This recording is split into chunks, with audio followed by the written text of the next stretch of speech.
Imagine a silhouette that everyone knows. It only takes a few lines on paper, two circles, a curved roof, the smooth slope of the hood, and anyone, from a child in Tokyo to a pensioner in Buenos Aires, will say, that's a Beetle. This is not just a car. This is the most recognizable industrial object of the 20th century. This is a story about how a machine, born in the darkest times of dictatorship, became a symbol of freedom, love, and peace. This is a paradox on wheels that outlived its creators, its eras, and even the very logic of automobile manufacturing. Today, we will embark on a long journey through the history of the Volkswagen Beetle. We will explore how it managed to become the most mass-produced car in history, which hadn't changed its basic design for decades. The beginning of this story lies not on sunny autobahns, but in the gloomy offices of Berlin in the 1930s. The idea was simple but ambitious. Germany needed a people's car, which is exactly how the word Volkswagen translates. Adolf Hitler was the client, and his demands were strict, almost impossible for the engineers of that time. The car had to accommodate 2 adults and 3 children, accelerate to 100 kilometers per hour, consume no more than 7 liters of fuel, and most importantly, cost less than 1,000 Reichsmarks. This was the price of a good motorcycle. The brilliant but controversial engineer Ferdinand Porsche undertook this task. And here we encounter the first interesting fact that is often kept quiet about. Porsche did not create the design from scratch. He was inspired, or more precisely, very heavily borrowed ideas from the Czechoslovak designer Hans Ledwinka and his car, the Tatra T97. The similarity was so obvious that Tatra sued. Hitler solved the problem in his own style, by occupying Czechoslovakia and prohibiting the production of Tatra. It was not until the 1960s that Volkswagen paid compensation to Tatra's heirs, effectively admitting plagiarism. But let's return to the design. Porsche created a machine that went against everything that was being done then. The engine was located at the rear, and it was air-cooled. Why air? Because water boils in summer and freezes in winter. And air, as they later liked to say in advertisements, does neither. This made the machine incredibly reliable in any climatic conditions. By the way, it was precisely thanks to the rear engine placement that the Beetle achieved its phenomenal off-road capability. The main weight pressed on the drive wheels, and where others slipped in snow or mud, the little Beetle simply drove on. Prototypes were tested mercilessly, millions of kilometers were clocked up. And so when the car was ready, it was named KDF-Wagen, Strength Through Joy, a terrible and bureaucratic name. Ordinary Germans had to collect special stamps, glue them into a booklet, to save up for a car. But the irony of fate, no ordinary citizen ever received his KDF-Wagen under this program. World War II began. The factory in Wolfsburg, which was built specifically for this car, switched to manufacturing military equipment, Kübelwagens and Schwimmwagen amphibians. These were essentially the same Beetles, but in brutal bodies. By the way, the amphibian mechanism was so successful that even the civilian Beetle had a unique property. It's a little-known fact, but the classic Beetle is so airtight that it can float. If you drive into the water, the car will stay on the surface for a few minutes before it sinks. The factory even used this in its advertising later, although it didn't recommend repeating the trick. In 1945, the war ended. The factory lay in ruins. Most of the equipment was destroyed by Allied bombing. The territory found itself in the British occupation zone. And here enters the man to whom the world owes the existence of the Beetle, British Major Ivan Hurst. Initially, the factory was planned for dismantling and removal as reparations. It was offered to Henry Ford II. Legend has it that Ford looked at the small, round, noisy car and said, "This isn't worth a broken penny." British car manufacturers also laughed. "It's ugly, the engine is loud, it won't sell." No one believed in the Beetle. But Major Hurst needed transport for the British Army. He cleared the rubble, and then an event occurred that could change everything. During the demining of the factory, sappers found a huge, unexploded aerial bomb right between the main production lines. If it had detonated, Volkswagen's history would have ended that same day, but the bomb was defused, and the conveyor belt was started. Imagine this paradox. The British military restarts the production of a car created at Hitler's command in order to restore the economy of democratic Germany. The first post-war cars were simple. Paint was scarce, so they were painted in whatever color was available, Often this was the sand color of the African core. It was then that the official name Volkswagen Type 1 was born.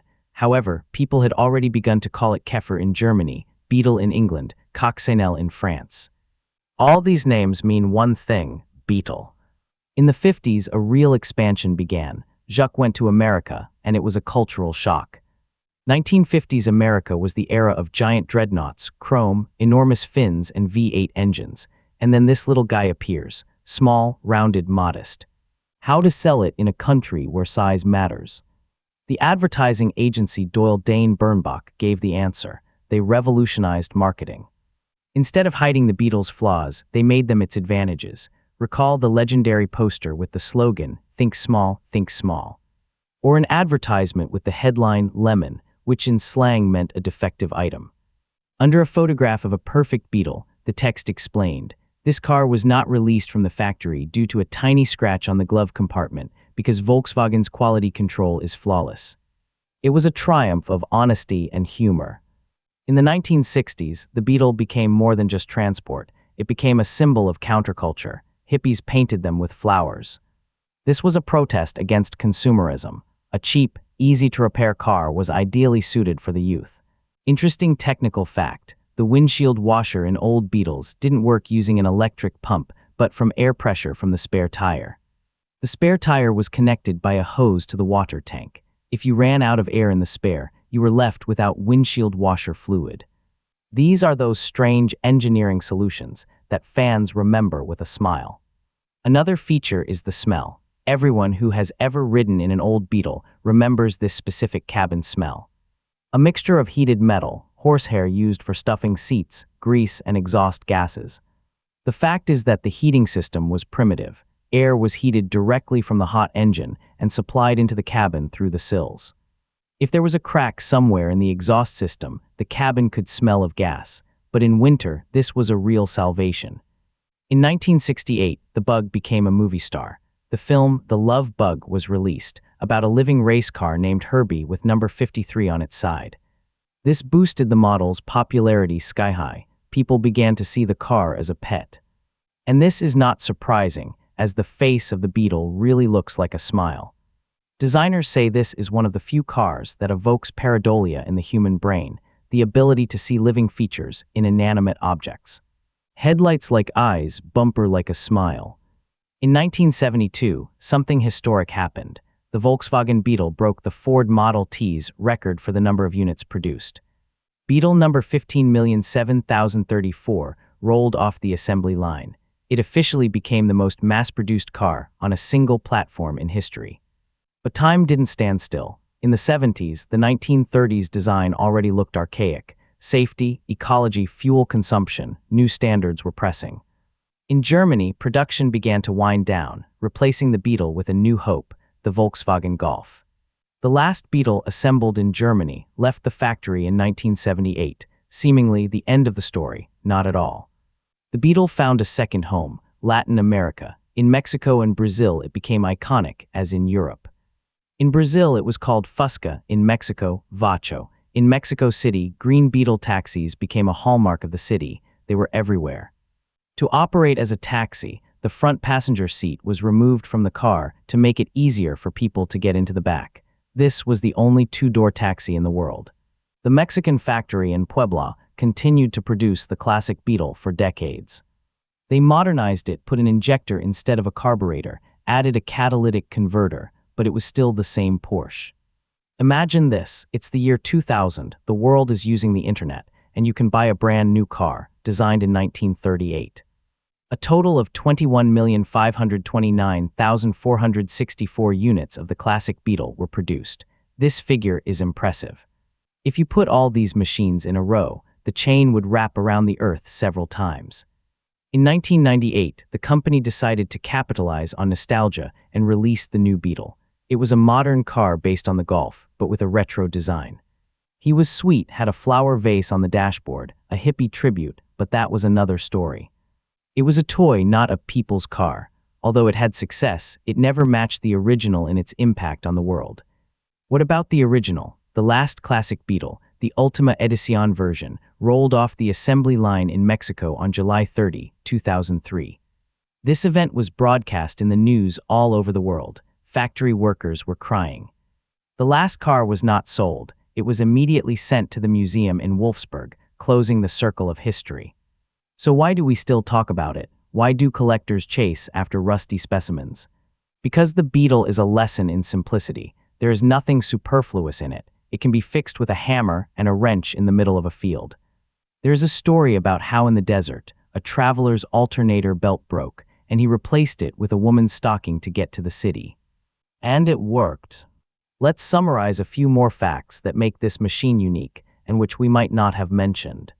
For example, did you know that the design of taillights has changed so many times that you can determine the model year with an accuracy of a couple of years just by them, from tiny eyes through oval shapes to large elephant feet in later models? Or the fact that the Beetle itself became the basis for creating an entire class of cars, buggies. Open-wheeled beach cars were built precisely on the Beetle chassis because it was flat and self-contained. You could remove the body, and the chassis with the engine and wheels could still drive. Another interesting point, early Beetles did not have a fuel gauge, they had a reserve tap. When the car started to sputter and stall, the driver simply turned the tap with his foot, opening access to the last 5 liters at the bottom of the tank. This was a signal that it was time to look for a gas station. And of course, one cannot forget the sound. The characteristic whirring of the Beetle's exhaust system is unmistakable. This is the sound which in American films always means the arrival of someone friendly or quirky. Acoustic engineers say that this sound is calming.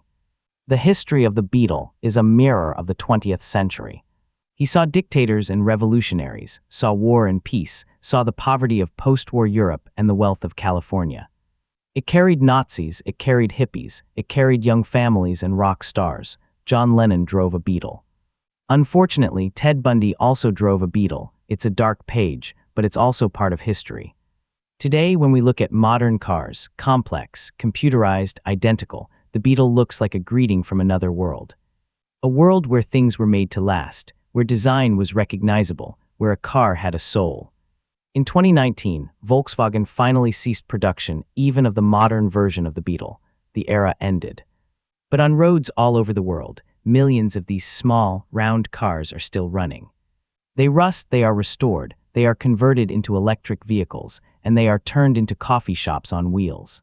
Beetle proved that to become great, you don't necessarily have to be physically large. You don't necessarily have to be fast or luxurious. You just need to be honest. And perhaps a little funny. Concluding our story, we'd like to recall the words from that very same 60s ad. It's ugly, but it will get you there. And it delivered. He delivered us all into the future, becoming humanity's most reliable companion over the last 100 years. Next time you see this rounded silhouette on the street, smile at it. Remember Major Hearst and his bomb, remember hippies with flowers, remember Mexican taxi drivers. It's not just metal, it's the Beetle, and it's still going.